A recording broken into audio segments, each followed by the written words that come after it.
The first thing you should know about my friend Andrew is that he calls me Mrs. Filholm. We met 10 years ago when he was a freshman at the high school where I taught English, and the name stuck. He was a famously excellent student in high school and an all-around great guy, but I didn't much care for him at the time. We eventually became friends, and this year I turn 50 and Andrew turns 25, so he's exactly half my age. While I might not have noticed this mathematically satisfying representation of our relationship, Andrew did, and declared the once-in-a-lifetime phenomenon a mandate to start a podcast. The next thing you should know about Andrew is that I take his advice almost blindly on almost all things. Although he speaks in platitudes that would normally make me want to poke my eyes out, when Andrew says things like, "You can do this, Mrs. Filholm," or "Definitely don't do that, Mrs. Filholm," or "There's an awful lot going on in your brain right now, and that is some straight-up crazy talk," I usually listen. Andrew's girlfriend reminded us recently that one of the explanations for how well we get along is likely the fact that while I'm dirty and stinky, Andrew has basically no sense of smell. And while Andrew's olfactory shortcomings are undoubtedly part of the equation, there is certainly more to it. Don't be creepy. This friendship between a rather adult young person and a rather childish adult. It probably is worth a podcast when I think about it, especially since tomorrow Andrew actually turns half my age. Happy birthday, Mr. Bridges. Thank you, Mrs. Filholm. That was so good. The first thing you should know about my friend Mrs. Filholm is that her glasses are bright pink. They stand in stark contrast to her black uniform that she wears every day. These glasses are a distinctive feature of Mrs. Filholm's look and a key feature of the Beyond Mama Bear brand. People recognize Mrs. Filholm by her glasses. The next thing you should know about Mrs. Filholm is that she is obsessed with babies, and her glasses are just one weapon in an arsenal of tools to lure toddlers away from their parents and into her arms. The glasses work so well that I've adopted a catchphrase when Mrs. Filholm is out in public, which is "Stop. You can't pet other people's babies. You just can't." That's so good. That's so good. You, gosh darn it. AP English A+. That's good.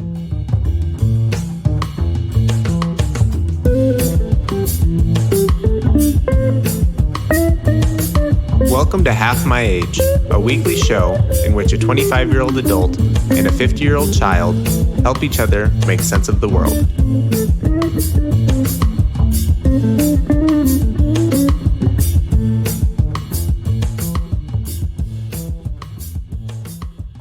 The kitty's in his little case.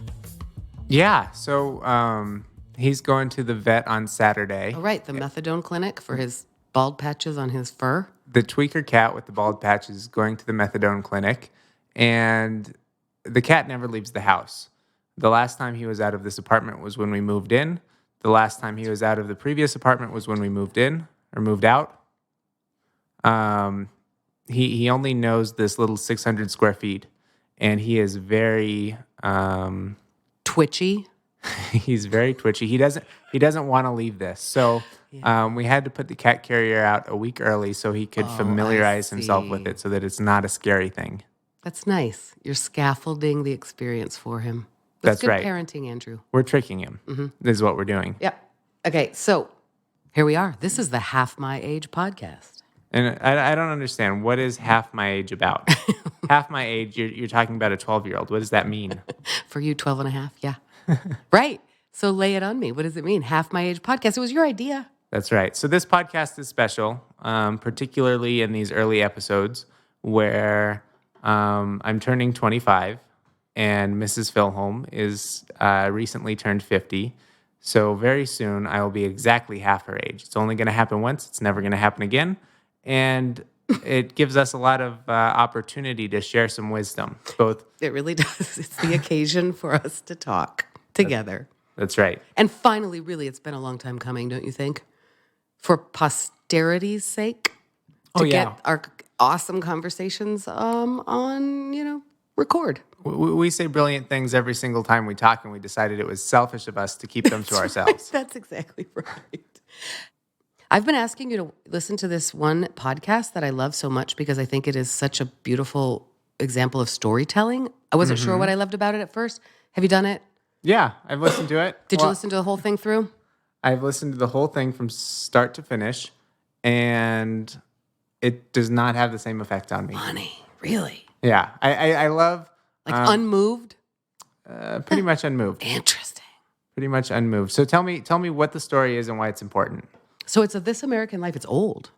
It's old. I bought the app to go listen to it, and I've listened. It really is deep in the back catalog. Yeah. I had a hard time finding it. It's Jonathan Goldstein. Before I knew him. Anyway, yeah, it's hard to find. It's called Recordings for Someone. It's the second act of that episode that is about the funniest voicemail ever recorded, which I don't really care about the story that much. I think it is such a lovely, You like the character. the character, but more than that, I like the character study and I like the way it is told. I love the way the story is told. Two things I wrote down here because I've been going through now and taking notes on it. I'm obsessed. It's also a comfortable thing for me to listen to. I always find it funny and interesting. And at first I couldn't pay attention to what I loved about it. And now I'm studying it. The opening sentence, this is a thing that writers talk about and think They about. agonize over that first sentence. The opening sentence to this thing is, the first thing you should know about my friend Josh is that he calls me a bitch squealer. And then in about 4 or 5 sentences, he gives some exposition about why he's called a bitch squealer, but it is all in service of saying, I think I wrote it down. The next thing you should know about Josh is that he thinks of himself as an idea man. Okay? So he's just introduced us to a person in those 2 sentences with a tiny bit of exposition, and I'm so hooked. That is a really good opener to a story.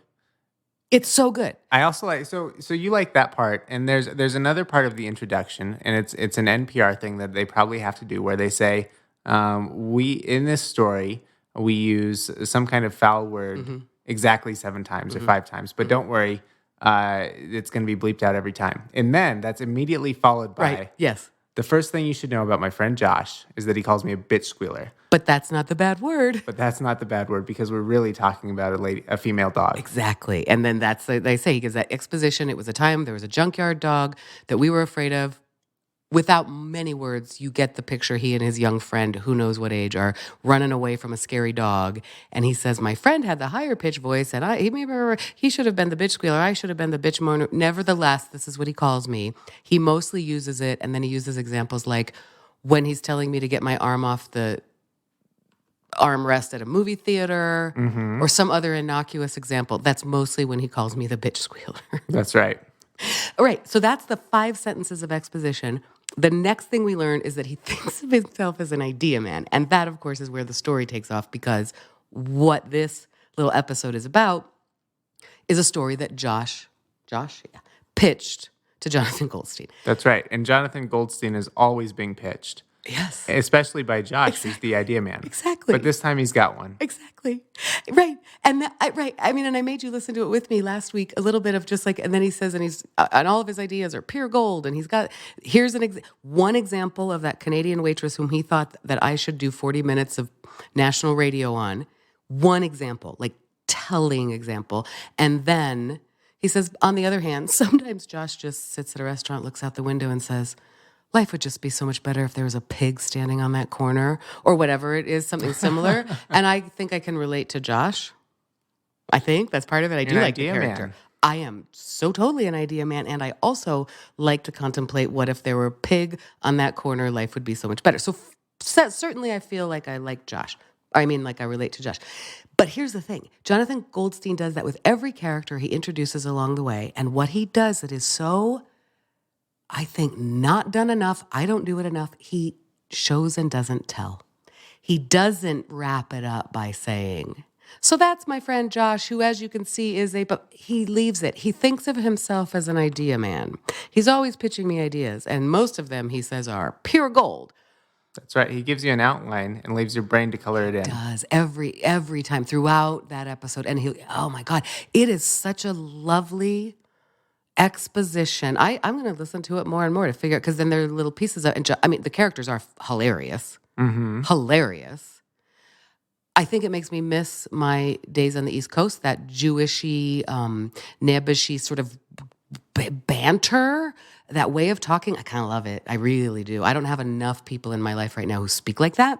And when you're in the theater on the East Coast, you're around a lot of people who speak like that. So I think it makes me nostalgic for people I knew in my life, But anyway, so I love. Yeah, it's funny you're not convinced. I didn't have the same connection. I love it for the same reasons you do, just to a lesser degree. I think the storytelling is fantastic. I love the imagery of they are fantastic storytellers on NPR. It's just a trifle. I think, I'm in that place right now. I need things to occupy my frantic mind, and it's kind of a calm. It never makes me sad or, it doesn't make me too happy. It's a good thing to study. What are your other favorite, when you're just trying to occupy yourself with something, what are your other distractions? Well, so that's been a big thing in my life lately, especially because nothing, I just need I need something comforting. Yeah, background. I need a friend in the background to keep me from getting lonely, but I don't want anything usually I don't want to learn too much. I don't want to be too inspired.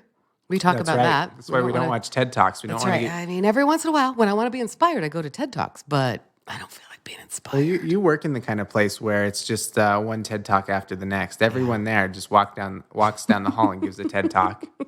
As you probably are aware, my go-to for background music, always, when I just need to turn off my brain, is Parks and Rec. Mm-hmm. Mm-hmm. Have you revisited Parks and Rec yet? What do you mean revisit it? It's like constantly in the background of my life. It's constantly there. Since you've known me, practically. Have you've played Parks and Rec on your new laptop? No, I have not done that. We're going to talk about that in a minute. Okay. I have not done that. Well, we're going to put a pin in that. Just about what I've done and haven't done on my new computer is kind of funny. I have recently rediscovered 30 Rock. Whiskers. He's just destroying the couch over there. Does Whiskers have claws? He's got some serious claws. So this cat that I need to describe for our listeners, the Siamese cat who is beautiful on one side. Be sure that you show and don't tell. Exactly. Who is beautiful on one side and on the other side a little looks like a drug addict. He's destroying your couch? He's literally destroying the couch. I don't get it. I'm really happy to not be living with an animal right now in my life. 30 Rock, have you ever seen it? Yeah, I've seen Liz Lemon and Jack Donaghy. Jack Donaghy. Jack Donaghy. It's so funny. What do you watch for your background? What do you listen to? You've been watching Jimmy Fallon. Jimmy Fallon. Old Jimmy Fallon? Oh, no, current, David Letterman. Current Jimmy Fallon. So I watch. You've gone down a YouTube rabbit hole before, as we all have. Not as much as you people. No? YouTube is not my medium of choice, like ever. So it all starts. You're watching one video and then suddenly you're watching 40 magic videos and then suddenly you're deep in the back catalog of Penn and Teller. That's just the way it goes. So I got to David Letterman through Penn and Teller. Did you not know David Letterman growing up? Because last week we were talking about him and you referred to him as that old guy and I kind of let that go. But really, no. So I knew, I think he was still on the air for a large portion of my childhood. When you weren't allowed to stay up late and watch TV. That's correct. Yeah. And he had one video that I remember from the early days of internet videos. It was this skit. Jack Black goes into a record store, and the whole premise of the thing is 10 things you don't want to hear in a record store. So Jack Black sidles up to this guy. He says, "Puffy's got a gun." And then he's got 9 other things that he says, and it's so funny. So that was kind of my only David Letterman experience until I revisited it, last month with my magic rabbit hole in Penn and Teller. In what you described to me as your attempt to keep current with pop culture. Well, that's different. That's Jimmy Fallon. Okay. So from David Letterman, you're in late night shows, and suddenly you're Jimmy Fallon. Sure. Watching. I really love Jimmy Fallon's little games they play. Yeah. Those are hilarious. Aren't they funny? And they're the only reason I know any kind of celebrities today is because of the Jimmy Fallon games. They're so good. I really adore Jimmy Fallon 100%. Kind of everything the guy is about. I like him a lot. So he's kind of famous for always breaking. He's the guy who can never not laugh. And that's I think he seems super personable, super likable, outgoing. Oh my gosh, right. He's such a lovely interview.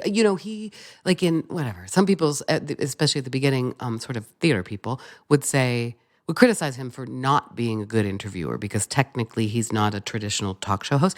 What I love is he is genuinely interested and in rapport with this people he's talking to.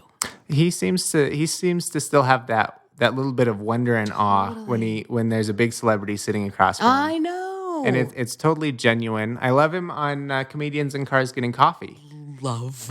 So many of those comedians are broken shells of their former selves. And Jimmy Fallon just seems as true blue, and he seems like the real deal. Hey, Tina Fey, Amy Poehler, that little generation of SNL, and I have read so much of the backstage history of SNL, like a freak. I have studied that, and I believe now it might be a sham, but I believe that during those years, my understanding is that it truly was not the coked out, fueled by drugs and desperation years. Those were some genuinely creative years with genuinely creative people who go on to do awesome other things, and they're not all drugged out. No, they all, in terms of, actors and actresses, those are all pretty good role models. Amy Poehler, Tina Fey. Love them. Jimmy Fallon. And they all love each other. And Drew Barrymore is part of their crowd, who was famously a terrible addict as a child actor. And anyway, I love that Jimmy Fallon. Okay. So I think, though, for a challenge homework, back to my favorite podcast. We're going to have a challenge? I just think it's worth some homework because I think it's something one should do maybe for everyone one loves. Let us write the first thing you should know about my friend Andrew. Okay. Isn't that funny? What's the first thing you should know about your friend Andrew? I don't know. That's the homework. You've got 25 reasons in your back pocket. No, I do have those. That's a different story. Yeah, that might be something that is its own little episode. That should be a thing we do at the beginning. That's how we introduce every episode, is a new, different thing you should know about my friend Lisa. Okay. Wouldn't that be fun? Yeah, but also you should probably call me Mrs. Filholm. Totally. Whatever. We talked about that, and I asked you at one point, do you think you'll ever not call me Mrs. Filholm? What do you think now? I don't know. I don't know why when I'm in front of the microphone, I tend to call you Lisa. I know that's true. That's what I'm saying. You're getting awfully comfortable with that. In my moniker. daily life, I always call you. Even in my brain, you're Mrs. Phil. I know, and I think that's fine. Anyway, yeah, okay. Well, that's a good regular homework. So here's what I wrote it as in my mind as like excellent first sentences / homework that really we should just do for people. The first thing you should know about my friend Andrew is that, and then you get up to 4 sentences after that of exposition. So it's 5 sentences. You're going to put rules on it? Yeah. Okay. 4 sentences. Therein lies creative genius. And then the next sentence should be, the next thing you should know about my friend is, and then you get up to 4 sentences. You don't really have to do that homework, but that's a cool, I wish I was in the classroom teaching because that's a cool exercise. How much can you do as a character study that's 10 sentences total? Let's just play with this for a little bit. Right? So the first thing you should know about my friend Mrs. Filholm is she stood on her head so much that the doctor told her she had to stop. Yeah, it's true. I was breaking my brain stem. I was cutting off. That explains so much. Right. I was cutting off the blood supply for the main artery to my brain because I was so used to standing on my head every day because I needed it for mental health. And then I ruined my brain. So now I just have to hang upside down in other ways because I really do like being upside down. Really? You think that's the first thing you should know about me? That's interesting. I've got to come up with one every week. There are a lot of first things you should. All right. I'll buy that. And that's probably all of the warm-up. Are you feeling warm? Sure. Are you feeling up? I'm toasty. So you were trying to do a sweet segue into our main topic, but I hijacked it. No, I don't care. I'm just here talking. New computers. Look at us with our matching computers. That's right. You have a different color. No? Yep. Mine's a little bit lighter. I regret the dark color already. And you've got the, that's the professional color. There's not as much whimsy in your color, but you can get so much more done. It's faster. Right. Wait, did you not get the exact same computer?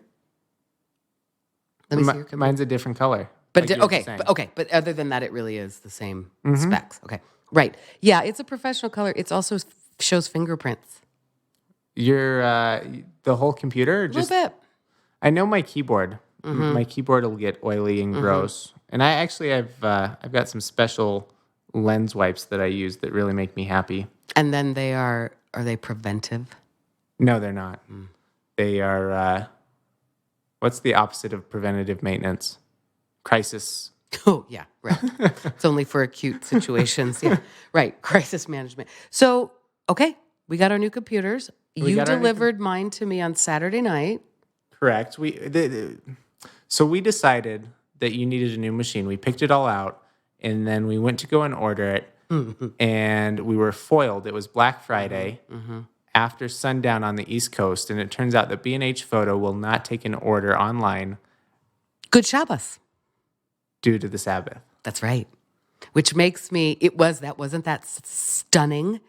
We discussed for really a year what my next computer would be because I've been working on my lovely Macintosh. What is it called? Yeah, Macintosh MacBook Book Air. and I love her.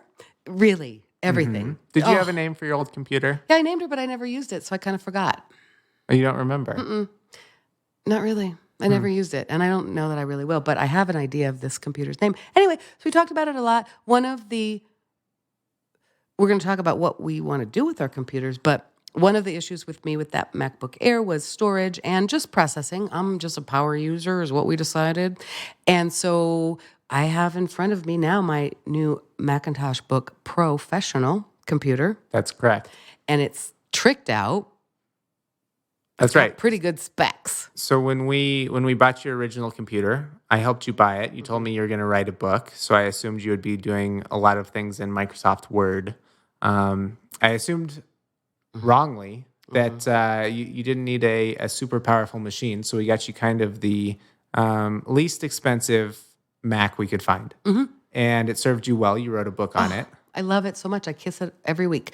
But, right, we didn't know how much I was going to be doing with graphics and marketing my own stuff and video and making videos and all that stuff. So as you fell in love with your Apple computer and you built all this stuff, you quickly outgrew it. Big girl. And we've been thinking about the next computer for a while now. I don't remember what year your old one was, but it's been several years, probably more than 4. When did you go to Prague? I don't remember. What do you mean you don't remember? You don't know the year you went to Prague? When did you graduate? It would have been 2015. That's what I think. 2015. It's I know it wasn't. now. I know it was 2014. It was 2014? When you left. I'm almost sure because of my password. Okay, so then it... The password you know that I use for everything. You're going to have to cut that out already doing operational security I'm reasons. already doing it. I'm already changing. No, I'm just changing. I have a new password. I have a new... Good, as you should. Look how far you've come. You're changing your passwords. Gosh, I'm so proud. I think it was 2014 that I bought that computer. Okay, 2014. So now it's 2018. It's about 4 years. Yeah. And this time we went different. Instead of getting the MacBook Air, I mean, Apple has a brand new MacBook Air. It's new and exciting. But we opted for the MacBook Pro. We got you, we spec'd up the memory, we spec'd up the hard drive. And I think this computer is ready for any kind of project you're ready to throw at it. I can't wait to tell you about my first project. What is it? I'm going to tell you in a minute. But back to why we picked this machine, because it is interesting to me. Oh, right. But back to Shabbos. So we decided, we spoke for many months about what to get, and then we talked heavily about, we decided, okay, bite the bullet. This is what it's going to cost. Great. You went to B&H Photos. That's right. B&H Photos. Correct. Which I know because I've been there when I lived in New York City, but I cannot not call it H&H Bagel. No bagel, no bagel, no bagel. Right. So, so we sat here on Good Friday when the rest of the world was going crazy, selling everything, and B&H sent you a notice saying, it's in your cart. You can buy it in 24 hours, but we are closed for the Sabbath. Gosh, there's something pure in the world, Andrew. Yeah. I love that. There are, very few blue laws left in the country, almost none in Colorado. And, totally outside of the boundaries of regulation, a business chooses to be closed. Chooses to turn down At Prime, $1,000. I'd like to add that's a Prime impulse purchase time is late on a Friday. Kidding. Just after you've got out of your job and you're miserable and pissed off and angry, you're drinking. You've had your turkey. It's about You're time. spending. It's about time to spend a big chunk of change on something. Yeah. And they say, no, thank you. we'll take your money tomorrow. Which was great, really. It was the universe. First of all, I loved it and just said, yeah, no, stick with it. Did we go and look at other options at the moment, or did I say just fine, we'll get it tomorrow? So I looked at all the deals. I mean, there's a lot of Black Friday stuff going on. And what we wound up doing, we waited the next day, and then we decided, well, let's wait till Monday, Cyber Monday. There may be different deals to be had. Right. So that's right. Monday morning, I couldn't sleep. I woke up early at like 4 a.m., and I was just checking through the deals. Nothing better had come up. So I just placed the order, and I told you, bought the computer, paid for it. It'll be here Thursday. Yeah. Back to why we got this model. So it has the touch bar. That's right. And the reason for the touch bar is because you did all your research and realized that this new version of the touch bar machine has a sturdier keyboard. Correct. And we decided that was best for me. Because you're a mess. I'm a mess. You're just a full-on mess. Yep. If 1 ounce of dust got under that, the computers between my old MacBook Air and this one, there was a problem with keyboards. Correct. So Apple's had a lot of trouble with this new keyboard mechanism. If you look at an Apple computer today, it's so much thinner than an Apple computer 5 years ago because they keep cutting stuff out. And the latest thing they've cut out is a full-size keyboard, but we're not talking about a full size in width or height. We're talking about a full size in keyboard depth. All the keys they call them low travel keys. Mm-hmm. So they introduced this new keyboard mechanism. It's super low travel. The keys don't move very far when you push them down. But they are so delicate that if you get a hair under there, if you get a speck of dust, if you get a whatever, you can lock up your whole keyboard. And then the way these are built, you can't just replace the keyboard. You have to replace the whole top piece of the Mac. So you would go to the Apple store. You'd say, hey, my keyboard doesn't work. They would say, there could be a speck of dust in there. And then you would laugh until you found out they meant it. And then you'd have to give up your Mac for a week or 2 weeks as they replace the keyboard. But I once spilt a whole beer on my Macintosh Book Air. So we knew that. And I have a Clay Studio. I was going to say, I try not to touch my computer with dirty hands, but you know that's not even true. I know for a fact that's not true. I don't even know if you know how to wash your hands. I just did. Okay, so we got the touch, but that's the computer in front of us. You brought it over Saturday night. You and I both kind of had the experience of like, gosh, it wasn't as, I didn't know what to do with it. I didn't know what to do first. So we started to say, anyway, so it's been a funny little thing. I don't know. I've been working with it. Well, what about your experience? You also got the same computer. That's right. In the meantime, you quit your job and needed to buy your own computer, so you got the same one. We have matching. Yeah, so I've quit my job. I was very fortunate at my last job to have a brand new MacBook Pro previously. With the delicate keyboard. With the delicate keyboard, but that's not an issue for me because I know. I baby my computer like a baby. Like the Eucharist. And you wash your hands 40 times a day. Correct. And weird. So I think a byproduct of my job. So I worked for a startup, and anytime someone would come or go, I would be responsible for setting up their computer. I was the most technical person in the office, which meant that IT fell in my lap. So I'm constantly taking old computers, wiping them, and turning them into new computers again.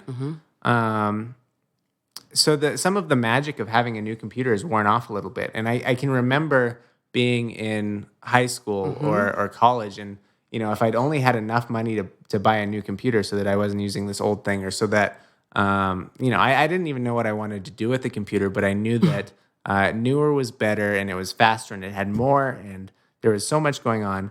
And I got this new computer, and it is a super high-powered thing. It's a well-spec'd machine. And I kind of had the same feeling you did, which is, okay, I've got it. I've logged into Gmail. I've done all these things. It's connected to my phone. I mean, it was great. I can see my text messages. That's right. That's cool. So I mean, the big thing I have to do is set up my programming environment so that I can just get in there and write the code. But once I'd done that, I'm like, well, now what?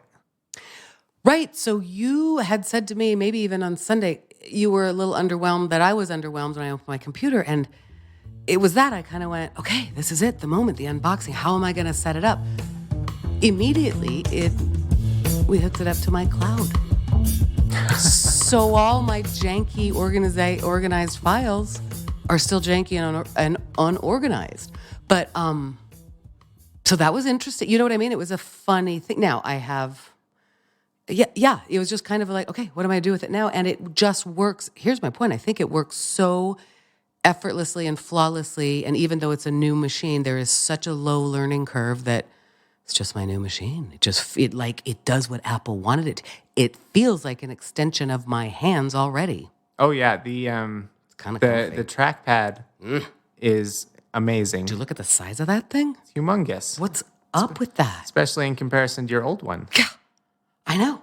But also you would think that would be a huge learning curve because it's like a giant. Like if I'm just looking at how I use my fingers, I'm sliding over that trackpad. The keyboard is much further away from the base of this computer, I should think, than my old one, right? But What do you mean? I just think the keyboard is like higher up on the. Oh, sure. What Because is this the called? trackpad's so big, there's a lot less margin on this computer. So if you look at, I mean, they've basically expanded the trackpad all the way to the front of the computer and all the way up to the keyboard. So there's no kind of surrounding margin or bezel or I don't know. Is that all it is? Is the keyboard? No, the keyboard. I think they've also I don't know. I also don't know. Was your I think in order to have, I don't know, maybe, I don't know if your MacBook Air had the same size screen. Did it have a 13-inch screen? Does that sound right? Yeah. Okay, so in order to have the same size screen, it actually wound up being a larger package. So you had a lot more margin around your screen as well. So you had a bigger yeah, computer. you're right. Your trackpad. It did. Yeah. I bet it is a little bigger, isn't she? Now, I also have put this sweet case on mine because I care about it. I don't love the case. You don't? Of course not. It makes it bulky. It does a little bit bulkier. It makes it significantly harder to just slip into my computer bag. Because I have a sweet, sweet computer bag with those nice furry lined, and it just used to slip in there and I didn't even know it was there. For now, I am perfectly happy to work with this case because I do not want to. And it scares me that the magnetic power adapter is no. That scares me. I'm gonna yank this thing off a counter. It's something you got to be careful of. Yeah. So I've got a nice case for it. Okay, so the power cord thing, not disconnecting magnetically, I do miss that. That seemed like a sweet. It was a crazy good invention, and it saved me so many times. Yeah. And I think there are like aftermarket third-party kind of things you can buy in order to have that same functionality, but you wind up with like a pigtail sticking out of your computer, and then it breaks in the middle of the cord instead of right at the machine. Yeah. I think we can work with it, but I was stunned by how the power, is it called a power adapter? Yeah. Power cord. It is really locked in there. I mean, it takes quite a tug to get it out. That was one of my first observations. You helped me. You and Delaney came over on Saturday night and helped me in the middle of a party at my house, which was awesome. Choose how I wanted this trackpad to be, and I chose not. I like to feel it click. Is that all it is? It's just a haptic choice. So that's actually funny. Yeah, the trackpad doesn't move. There's a little like vibrating thing, the same as in your phone. And every time you push down, there's no physical click. It's just buzzing. Crazy. It is crazy, and I kind of like it, but it's different, and it makes the sound. You don't have it on yours, right? You don't do that. I turn it off, yeah. Is there only one? Is it either off or on with that feature? I don't know. Where do you do that? So if you go to your Apple, and then you go to System Preferences, and then Trackpad, I would expect all of the options to be in there. And if they're not there, they could be in Accessibility. Okay, so I see on the first page in the point and click tab, there's an option that says force click and haptic feedback. I think that's the one we're talking about. And it doesn't look like there's options. It's just a checkbox. Yeah. So it just has a funny clunk to it. You don't know this. Like when I'm alone working at home and I can hear my computer, I can hear, it feels like a loud keyboard, first of all. Mm-hmm. Does it to you? Certainly louder than your last one, but this is actually quieter than my previous one. Okay, interesting. So to me, it's louder, and that little haptic thing, I don't mind it, but it's got kind of like a little glass clunk, clunk. I don't mind it, but it was weird at first. That was my first experience. Okay. I adore Touch ID Open. Oh, it's so cool, isn't Love it? it. That's my favorite part so far. I've been among the Apple community, I listen to way too many nerd podcasts. People were very lukewarm on the touch bar. And I spend a lot of time in weird places on my computer that a lot of people don't go. Like the terminal, I'm always in there. The system preferences thing. And I'm always amazed. Like right now I have GarageBand open to record. So I've got little options about, I can adjust the levels with a slider instead of, having to use my mouse and the screen. I can do the EQ and I can make the bass go up or down or that sort of thing. And this all happens on the touch bar. Are you using that like that? No, I haven't worked it into my system yet. But sometimes I'll look down from my screen at the keyboard. I'll be like, oh, I didn't even know that was an option. I have had that experience, but mostly what I feel I do is ignore the trackpad. Like I'm looking at my screen, I'm looking at my key. I'm like blocking it out because it's unknown. If you have good typing skills, which I'm sure you and I both do. I have kind of mediocre Well, typing. decent. You shouldn't be looking at your keyboard. That's so right. it's a learned behavior that we have to learn. And I am wondering how much I want to invest in learning it because I can't imagine this is staying here. I don't know. I don't know if it's a... But then I also thought, okay, but I had my last computer for 4 years. This is theoretically a better computer. I can certainly learn something for the next 5 years and make use of it if it's useful to me. I would hope so. Right? But I really just I'm not learning that. I don't care. But I know it is. I do the exact same thing. I kind of see it and go, oh, look at that. What would I do that for? I could search or type a URL thing here because I'm in Google? Yeah, I assume It you're just in puts Chrome. me into my, interesting. We'll have to use our computers for a week and then report back on the cool things that show up in the touch bar. Yeah. Yeah, and pay attention. I'll make a note to pay attention more to it because I kind of ignore it. But so far what I've liked, I understand that if I press volume, that's the only way I can do it. Anyway, so those are the kind of physical things. I do think it shows this darker color. It's whatever. It's fine. I do think it's a little bit more spotty. Fingerprint. Ooh, I think the speakers are loud and awesome. I haven't used them yet. Wow. I was listening to our podcast, and so I think they're loud and kind of great. That's fantastic. That's good news.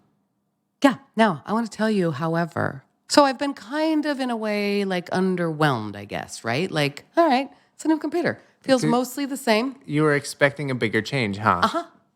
And it so here's the problem, I think, is that it works exactly how you expected it to. Right. And now I'm going to tell you the awesomeness of it. The very first thing I did on Sunday, you helped me. Yeah, just whatever. Like you said, okay, I'm on my email. Cool. It synced really fast with everything, which, by the way, seems like a dream. I suppose it's problematic. One thing I still need to pay attention to, and I think it'll just come up as I have issues. There are probably preferences that I have that you sat with me when I got my MacBook Air and helped me. How do you want this to work? Where do you want this to go? I expected to have to do more of that. And I didn't because it kind of went freaking through the cloud and found me and went, here's all of your crap. I'm not kidding. It's stunning. However, here's what I did. The first thing I did with this computer, I opened up GarageBand, which I have pretty much never used in my life. With not super awesome internet speed at the place I am staying at, I mean, I'm paying for the fastest there is, but I don't think I'm usually getting it. I downloaded, put it into GarageBand, several audio clips that you had sent me, one of which was 2.5 hours long. Yep. And for a minute there, I went, I'm getting the little beach ball, the little spinning beach ball. And then I realized what I am doing. Lickety split. I dragged in a 2.5 hour piece of audio, messed with it, cut it out, moved it around. I was doing high, powerful. That is so much power and speed. And I just sat there and did it like nothing. Didn't think about it, didn't worry about it, figured out GarageBand with, a tiny bit of looking stuff up on Google because it's a beautiful, easy interface like everything they make. What I did was stunning with that computer. And I sat there for several hours on Sunday listening to us, clipping things, messing around with stuff. Oops, I made a mistake. Destroy that whole thing. Bring that whole 2.5-hour audio clip in again. Just start again. It was just moving like lightning fast. And I wasn't appreciating it. And then at the end of that day, I kind of went, oh, wow. What I did, and that's what I couldn't wait to tell you. What I just did with that thing would have crashed my MacBook Air because she was getting on her last legs. She's a little feeble. Dude, it is so obviously so high powered. I don't even know what I'm able to do with this computer. So I remember a time when if you wanted to edit together a movie, you would go in and I had the fancy software and you would make all the changes you wanted to. You would apply some kind of filter. You would move the clips where you wanted them to go. And then you would click a button that said render. Right. And then you would wait for 10 minutes. I know. And then you would come back and see that you did things exactly the wrong way. And then you'd go and you'd fix them and you'd click render. And then you'd come back. And now you can just do that all in real time while you sit there. There's no thinking anymore. It just does it. It's instant. And really, that was a disgustingly large amount of data that I was moving across and just messing around with it. Yeah, oh gosh. I know you're explaining that how we used to do movies. I can't even think of like a very good example. The epitome of, oh my gosh, how we used to have to do things even in word processing. You were an Apple user from way back. I assume you probably found Apple computers because of desktop publishing. And even just moving pictures on a page or that sort of thing. Unbelievably slow back in the day. Now you don't even think about it. I mean, right. You're moving pictures, and you've also got 40 tabs open in Chrome, and you're doing all these other things, and you just don't even think about it. I know. And the reason that really I wanted to move away from my MacBook Air, she was losing the battery. Battery just, she couldn't stay charged, normal. And then the other thing was that lately, and when you upload or when you installed the latest operating system for me, just iMovie and seriously, sort of high-powered programs like that were just crashing everything, and it got frustrating. And oh my God, that's what I'm saying. I opened this thing up and went, oh, let me just do something that, I mean, even 5 years ago would have seemed crazy to me and would have taken all this time. And I just, like an entitled little bitch, am sitting there like, download that giant file. Now I'm going to clip it. And now I'm going to learn a program I've never used before to put together a product that's suitable for at least you and me to listen to. I mean, I know I wasn't mastering and all that, but like I wanted to get this product. I wanted to see what we could do with it. And you could just sit there and do it. Unbelievable. So obviously I don't know what she's here for yet, but it seems pretty powerful. So there I was. I had my new computer, and I'm looking at it. And the Apple slogan, it's not their official slogan, but it's kind of how they end their presentations. They say, we can't wait to see what you do with it. And I'm sitting there and I'm thinking, man, I can't wait to see what I do with it. What do you want to do with it? Well, I had no idea, but we're already doing it right now. We're recording a podcast. I'm doing all my freelance work is now on my laptop. You want to make a living with that podcast. That's right. With that machine. This computer is my livelihood. It's your livelihood. What are you going to do with your computer? I want to, publish zines and Rage Against Machines. Pretty much. I want to publish shit. I want to make a difference. I want to bring the ruckus. That's right. You're going to bring the ruckus with this machine. That's exactly what we're going to do. Can we keep that? Yeah, that's our purpose. Okay. Well, good. It's not really our purpose. Well, it's part of it. It's certainly part of it. It is our measure. It's our mission. It's our mission statement. Perhaps. It's our measure is how I would like to think of it. It's an evaluative. At the end of each episode, we can ask ourselves, did we bring the ruckus? Is the ruckus, is it something that you measure in... decibels? I was going to say decimals. Is it pain point? Is it yes, you brought the ruckus, or no, you did not bring it, or are there shades of ruckus? I see what you're saying. Is there a ruckus gradient? Is there a scale? I feel like it's a binary. I think it's a yes or no. Did you bring the ruckus or didn't you?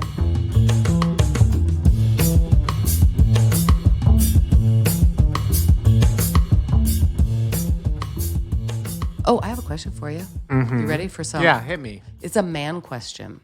I'm a man. That's what I'm saying. Men? We are men? As you can see, I have a new haircut. You saw it last week, but it's even shorter now because Why are you asking? You just said, I have a man question, then you said haircut. This is already broken. Because I also said, as you can see, as though you would notice. It's about the haircut. Okay.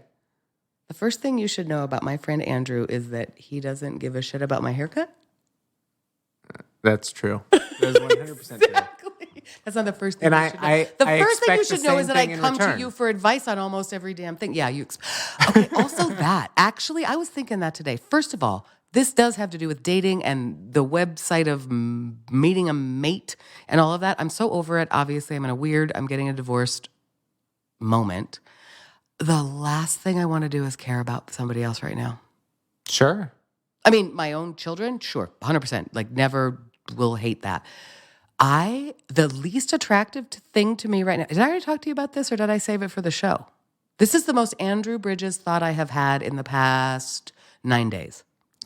I want to hear it. I don't want to care for any other people. Didn't I tell you this? Like it was like it hit me like a eureka. Mm-hmm. You're not a bad person for feeling that way. No. And obviously, I care about people all day long, and I take care of people in a million different ways. It's like you. You once said to me, I never, ever want to help anyone. And I just laugh because you help people all day long.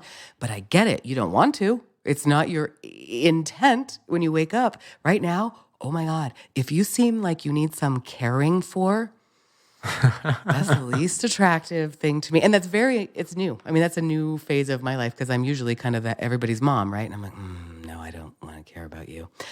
But that brings me to got my hair cut my own hair as I do.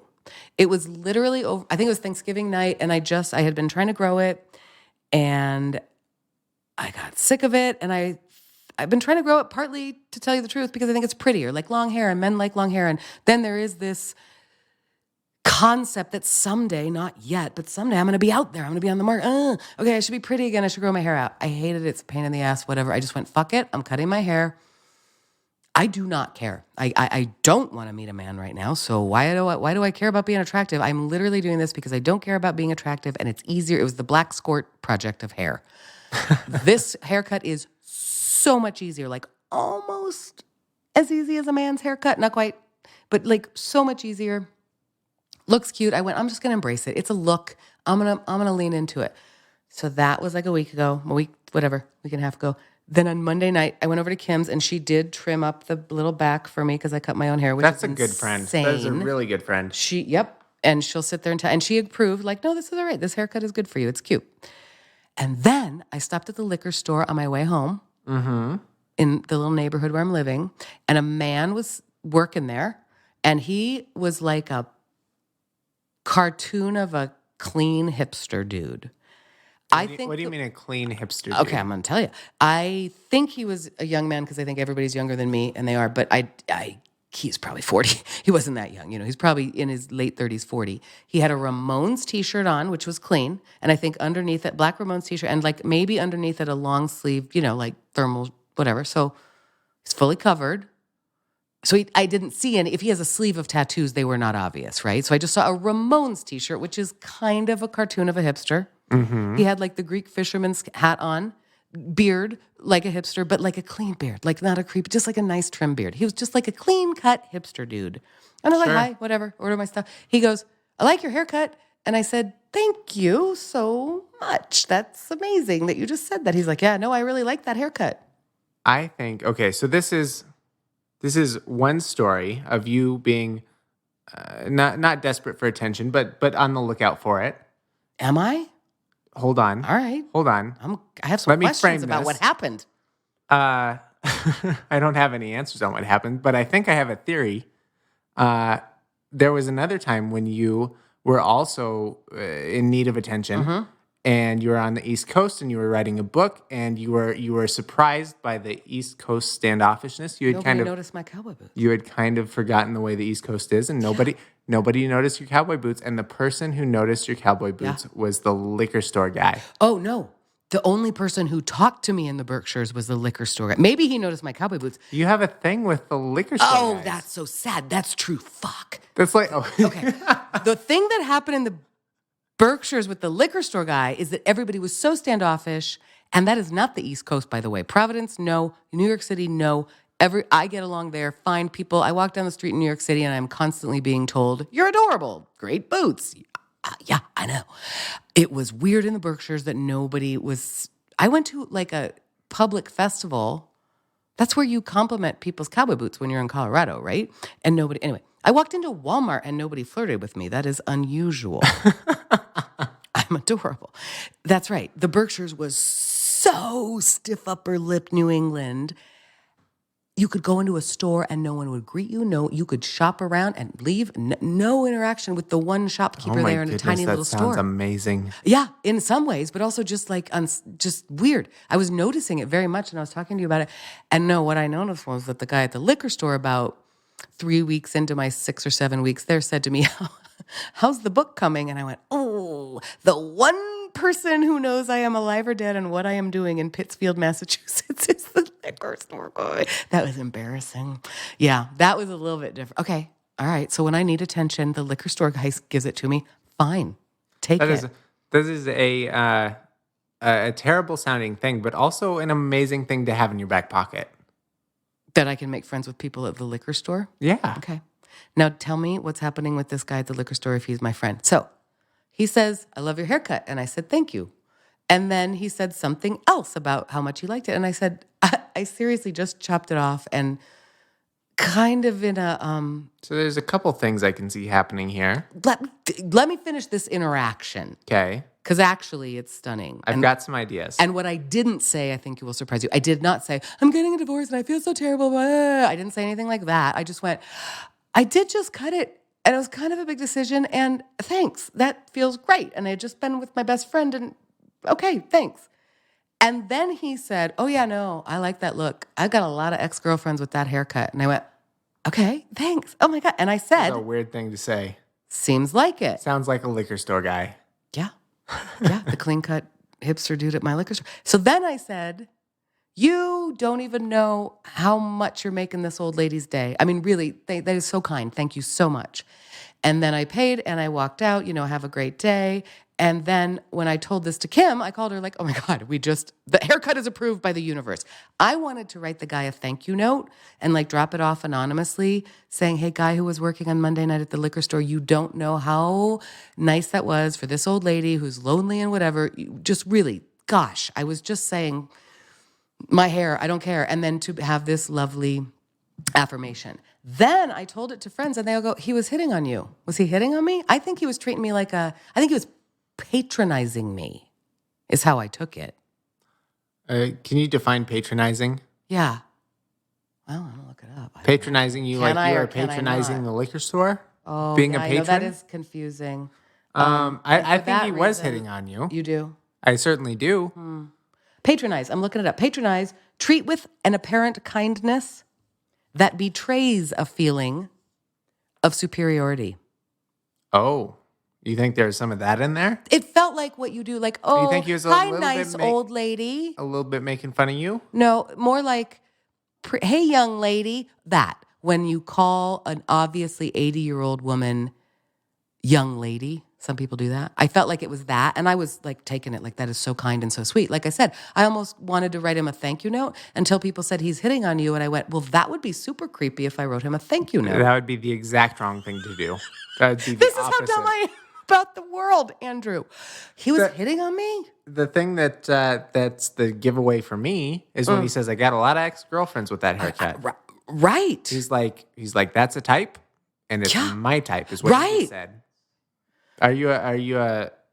I'm not even gonna go there. Yep. We're done. We're not done. I'm fascinated. So I agree with you that is the tell in there of like, why would you say girlfriends if you were just talking to your mom? And also, there's a couple layers here. Okay. The first one is that he's hitting on you, and the second one is that he's doing it in a very weird way. It's a very strange thing to bring up ex-girlfriends when you're hitting on someone. Yeah, that's a good point. I usually say something, "Hey, I like your whatever," and then I leave it there. I never say I've dated 4 girls who also have that same characteristic. Like, don't go to It's a terrible the thing second to say. location with a hippie. Don't do it. Yeah, it is a terrible thing to say. Right. And I'm also like, hitting on, gosh, Andrew, I know that you think we're done, but this is obviously going to come up now for the rest of our lives. What was that in service of? Hitting on me to what end? What? I don't even want to think about it. Why? You got to help me. You got to help me with that. What do people do when they meet people at weird, random public places and they say flirty things? I have no. That's a whole different side of the world that I have yet to experience. What? What do you mean? So there. Being divorced? No. Just general hookup culture, I would assume. I think this is the same kind of guy who would also go to a bar and find someone. Maybe he's not destined to be that person's soulmate, but he might be destined to be that person's bedmate just for an evening or two. Oh, interesting. Okay, yeah, that's helpful. Mm-hmm. I think that Because I've been wondering about that too. How does that work? you probably just go to the liquor store and say, yes, I do have this haircut. Interesting. Because I don't want to care about anybody. Have I made that clear? I do not want a relationship where I have to no. Okay. I might have to go get that haircut. Yeah. You?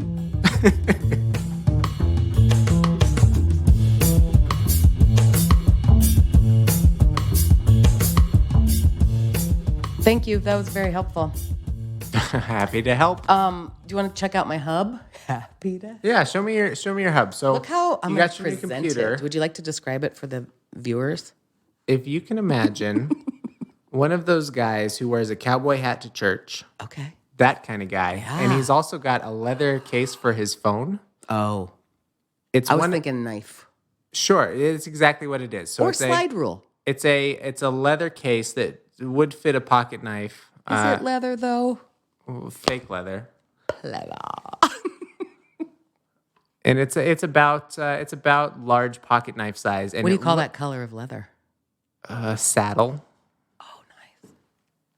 Yeah. What would you call it? Brown. It's a brown. It's like It's not the cord event. I think it's like a caramel. Okay. The caramel. I love calling it saddle. Okay, ready? Mm-hmm. I'm going to reveal. So it's it's a case. It snaps, as you heard. It looks to me, honest to God, like my father's slide rule case from the early 60s. Did you buy this on Amazon? Yeah. Can we give him the full Amazon name in Merlin Man fashion? Oh, yeah. Lowercase I as in iModule, iBook, iPod. Capital M, X, P as in Paul, W. OCTANO USB 3.1 Type-C to HDMI Multiport Adapter for new MacBook Pro 13-inch to 15-inch 40 Gbps Thunderbolt 3 hub with pass-through charging port, 3 USB 3.0 ports, SD/micro SD card reader, 8-in-1, parens, space gray, close parens. That's my hub. I've got one question for you. Go for it. Does it fit in your computer with your case on? I don't know. Uh-oh. I hope. That's a really good question, isn't it? Doubtful. Not a chance. No, huh? Oh my goodness. Lo siento. Now you need a new dongle. Here is the reality, though. If I'm using this, which I have not done yet, and I'm starting to believe that I might not have to use it as much as I think. I mean, the way that this thing just takes, downloads fast. I mean, there might be just SD card for my camera. Is that SD card? Mm-hmm. That's good. Okay, my point is this, Andrew. I sort of imagine this. If I'm working with this hub, I can't keep this hub. I could, but I'm not going to. Keep it plugged into my computer all the time. This, I chose it. We have not explained it to the readers. When it sticks in, it goes like flush against the side of my computer. On either side, it could go because we have these two little ports. Yours is a spider. It attaches with all kinds of cords, and you suspect it might be the issue with our recording tonight. This thing snugs up. It's just one little bar, and it stays in the computer. So I could technically sort of keep it there when I traveled around with it. I'm a little bit concerned by that because I think that what you've got is a long rectangle. Yep. Oh, it'll break. With a lot of leverage. You're going to break those ports off inside Saying your I'm not machine. going to do that, but you technically could move this that's from in a room to bag? room. My point is I'm not going to. When I'm using this, I'll take off the bottom part of this case. Mm-hmm. I'm going to have it on a desktop when I am using it with something with this hub. This hub costs $70. I'm not going to. Mm-hmm. I think mine was the same way. I know. It's so expensive. Why can't it just connect? Why? And I think I got it on sale because right now it's $79.99. No, I know. Although I don't know, I'm encouraged. That bums me out that I'll have to take the case is really easy to pop on and off. That's good. Really easy. Your dad recommended this case, right? Correct. I think that if I am using this hub, which I have not yet done, it's going to be because I'm doing something conscious. You right? I'm doing a project. Which I hate that I can't just flip it in, flip it out, put in the card. But I'm going to have to take this. My problem with this hub, we talked about this a lot before we decided to purchase this computer. The ports on this computer bum me out as a creative because I want to be able to put in all my stuff. Mm-hmm. And I reject the notion that Apple is making everything sleeker by removing stuff because I have to carry around a hub that I will most definitely lose or break. You just moved to Dongle Town. You bought a house on the outskirts. Do you want to know when I first heard the word dongle? Yeah, go ahead. Pretty soon, I mean, you just bought a house on the outskirts of Dongle Town, but pretty soon you're going to move right into city center and you're going to become the mayor. That's right. I'm going to have to plug in. I will bet you it stops bugging me. I bet you this will be a non-issue. You have the luxury of being a lady. It's okay if you carry a bag with you. That's right. I have my purse. I take this. I've got my own little bag of things for my computer. Generally, I carry a backpack because I'm a nerd. And I've got that stuff everywhere I go. Anytime I need it, it's always there. So it's not that much of a burden. No. It's not bad. And I won't carry it in my purse, by the way. I do have a sweet computer bag, as you know. Mm-hmm. You sure do. And it fits right in there. I already have it. But that's... You bought a new one, didn't you? I bought a new one because mine was falling apart. And I bought the exact same one. Isn't that great when you find the right computer bag or any product? Yeah. And you're just content with it. And when that one fails, right, you pick up the exact same model. You're not looking for anything new. Oh, there are so many things like that. If I could, I have one shirt in my closet right now that I bought back when I started the Skort Project 4.5 years ago. Mm-hmm. I bought it for that project. Still the perfect shirt. Now I need it in a smaller size because I have less weight. I can't find it. I want that. If I could find that exact thing right now, I think I would buy like 5 of them and wear it as a uniform. It's the perfect thing, and I can't find it again. So now that we're 4 years removed from the Skort Project, what are your thoughts? I mean, you've had a uniform, and now you're just talking about. I mean, clearly you still want a uniform, but you've had the perfect item for that uniform. You can't get it anymore. What's the uniform like today? Do you want to tell people what it is? I would like to hear it from your point of view. Sure. What you had dreamed up in your mind was, I'm going to throw out my wardrobe, and every day for the next year, I'm going to wear a black Skort and some kind of, a top and whatever. But the idea is that I don't have to think about what I'm putting on in the morning. I'm just going to wear this uniform. That's right. And it's going to take, a small weight off my mind, and it's going to allow me to perform. It's going to allow me to focus on the things that matter. One of the taglines was, that's right, if I simplify my closet, can I simplify my life? And that's right, focus less on something that doesn't matter. And that's right, a Skort, some people really don't know what that means, is a hybrid clothing, engineered design, athletic wear. I wear a golf Skort. There are also tennis Skorts and swim Skorts. It is a skirt with little shorts built in underneath that are like... And that basically means that you can do cartwheels. That's right. I can do cartwheels. I can stand on my head. I'm not allowed to anymore. I can nanny a baby. That's when I first became aware of how much I liked the Skort, is I was nannying a little toddler, and I just realized I can squat down. I can pick her up. If she spits up on me, it doesn't matter. It's easy to wash off. These Skorts are made of kind of gossamer space age fabric that is amazing. Anyway, so that's right. I thought for 1 year I'm going to put all of my other clothes in storage. I did it very mindfully, very consciously. I got rid of everything in my closet that didn't fit me, didn't go with a black Skort. I put it in storage, and I did it for 1 year, and it was funny. It was scary. It was scary at first. Well, you did it for more than 1 year, didn't you?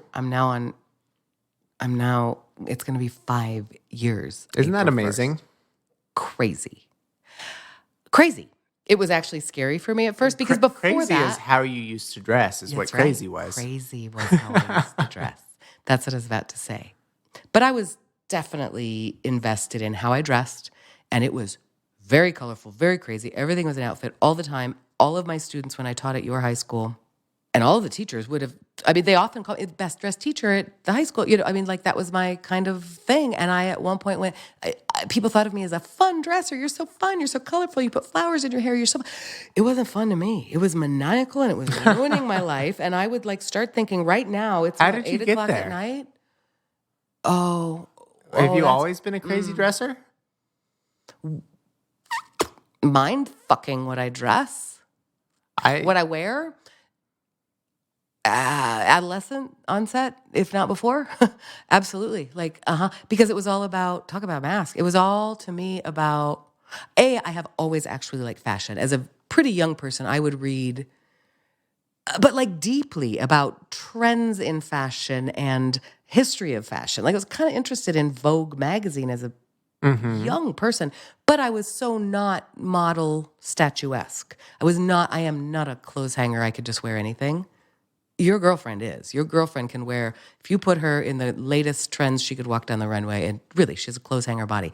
I so do not, that it was always about a mask. It was about, maybe if I'm really fun and trendy and hip and whatever, you won't notice my short little legs, my squatty, whatever. It was always a deflection. So it was scary for me to leave that behind and say, I'm going to do this Skort project. That was actually scary for me. Only for the first few times. I remember the first time I went to a wedding, and I had just decided, okay, for 1 year, I have to now anticipate everything I'm going to maybe face in a year and be prepared for it. When you wear a black Skort, nobody knows. It looks like a black skirt. You put a black top on the top, you put a little thing, you look like you're wearing a little black dress, and that was my point. I think I can get away with this. I think I can get away with still looking adorable and appropriate, but what I gave up was I am never going to be the best dressed girl in the room. I'm not going to be the belle of the ball. I am letting go of that need, which I needed. I like that. I like being told how my outfits were cute. So I let that go. And I remember being scared the first time I went to, I was actually going to ask for money for my kids' school program or something. And I remember just thinking, they're going to know. They're going to know I'm faking. I'm walking in here in a black Skort. Nobody. The ultimate lesson I learned from that year project was people treat me exactly as they have always treated me. It has very little to do with how I dress. Oh, interesting. Great. I love that uniform thing. Very few people know it. Best. No, very few people know it. Very few people look at me and go, she wears the same thing every day. Week. What's that? The one thing you should know about my friend Mrs. Filholm is that she's worn a uniform every single day for the last 4 years. And you don't even know it. And you don't even know it. Nobody guesses. I got a question for you. Yeah. Do you think that tonight we brought the Ruckus? I just previously went on record as saying it's a binary thing. Did I or did I not? I would say tonight I didn't. Because otherwise I would say, I don't know, I guess I give it a B-. But I previously just told you that the measure for Ruckus is binary. All right, well, we brought the Ruckus just by being here. Ding the bell. Bye, Andrew. Goodbye.